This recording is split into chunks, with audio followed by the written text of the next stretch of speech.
కాలం అనేది దేవుడు మనకు తల్లి గర్భంలో ఉండగానే ఇచ్చాడు. చాలా మంది కాలం విలువ తెలియదు, కానీ వాళ్ళకి కావలసింది ఏంటంటే సంవత్సరం మారింది, క్యాలెండర్ మారింది, సో ఏదో ఒక సందర్భంతో సంతోషించడం తప్ప ఇంకేమీ ఆలోచించలేని మూర్ఖత్వం ఈ ప్రపంచానిది.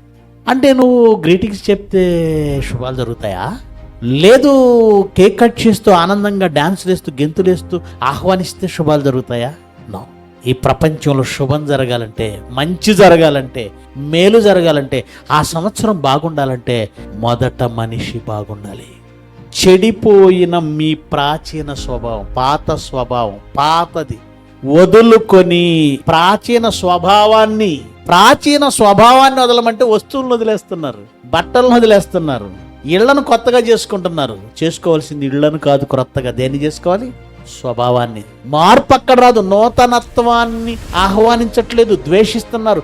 నూతనత్వాన్ని ద్వేషిస్తున్నారు. ఎవరికి నూతన ఆలోచనలు రావండి. నువ్వు తీసుకునే నిర్ణయాలు, నువ్వు మాట్లాడే మాట, మన స్వభావం వీటిలో మార్చుకుంది. నిజమే చెప్పటం అలవాటు చేసుకో.